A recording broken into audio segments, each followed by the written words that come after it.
Shawn, had no interest in being in front of the camera. I had no desires. I honestly, I was like, nobody in my family really, no women really have a career except for my aunt who produced movies with my grandfather. So I was like, I just want a job so I don't have to rely on my family. That's all really I want. And other than that, I love food, whatever. I don't care. There was no plan. I just felt like I loved to cook, I loved to eat, and I loved food and to be around it. So to me, that was where I was the happiest. But my family was a little skeptical. So I started doing some food styling on the side. I had some friends who did some food styling, and I thought, okay, I'll dabble in that while I work in the restaurants because I didn't make any money in the restaurants. And my family was sick and tired of supporting me. And so I started to do some side gigs. So I was doing that and private chefing and just trying to find like, what am I going to do here? My family was like, just get married and have some kids and don't worry about it. It's old school Neapolitan. Like girls don't go to college. They just get married. And to me, that was never, I don't know. It just wasn't, it wasn't my calling. So anyhow, I do all of this and I land a job for Food and Wine magazine, where I was doing some food styling. I was assisting food styling.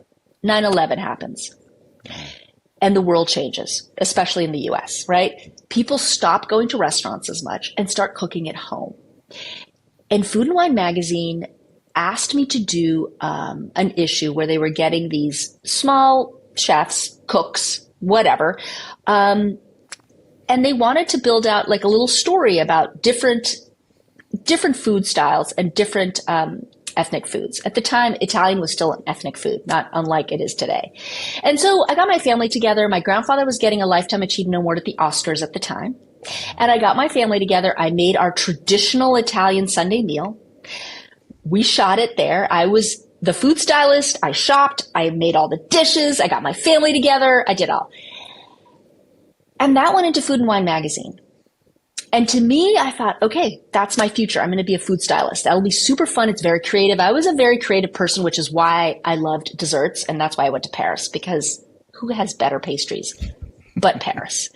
I wanted nothing to do with Italian food because I grew up on it. I didn't think it was very special. And so I really just, fate as it was, Food Network, which was tiny at the time, called me and tracked me down and just said, we saw your profile in Food and Wine magazine. We love how simple the recipes are. Would you put yourself on tape? And I was like, no, I come from a family of movie makers. No, that's not for me. I'm not interested. I don't like it. I tried my hand at movies. It's just, and the producer, the head of the studio at the time was like, we just need like a 2-minute clip. Just put together a 2-minute clip, make anything you want. 6 months goes by. He harasses me once a month. My brother at the time worked in the movies and he got a camera and basically followed me around, went grocery shopping with me, and we made a recipe and then he edited it for me. And he put music and he was very creative in that way. And so he did that for me. I made a very simple baked pasta alla bechamel, which was something that we grew up with. Anyway, I do that. I send it in and they call me, and that's how Everyday Italian is born. And that is truly how it starts. And Shawn, had no interest in being in front of the camera. I had no desires. I honestly, I was like, nobody in my family really, no women really have a career except for my aunt who produced movies with my grandfather.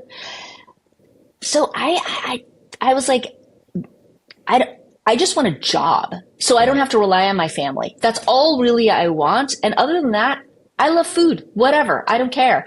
There was no plan. So I've basically been on a treadmill for 24 years. That has taken me, this ride has taken me in all different places.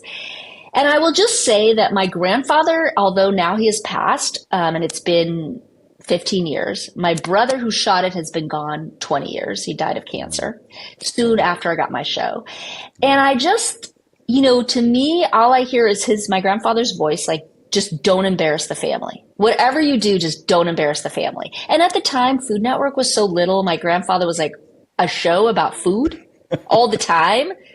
What the hell is this? Like, and you know, before he died, funny enough, he told me a story where he's going through the airport and someone stops him and says, "Oh my gosh, are you related to Giada?" And his answer was, "Hell no, she's related to me." He And I sounds think that amazing. explains my entire family. And so to this day, I always say that whatever grounding I might still have, all has to do with my family. They're Your very fam- grounding. your family And so, sounds you know, yeah. amazing. So that's how I got on Everyday Italian. So, what have you learned about being on camera? That no matter what happens, you smile. If you mess it up, if you bluff, if you don't know where the hell you are, if you drop something on the floor, just continue to smile. And that will keep the audience engaged. And also, I think for me, I like to talk to the audience like we're on a journey together. This is a we situation. This isn't an I situation. This is not me telling you what it is. This is us. Let's do this together. Let's just spend this 30 minutes together and let's learn something. I'll learn something along with you. I'll be your guide, but we're on it together. And I think the inclusivity is, to me, maybe what helped me stay on the air for so many years.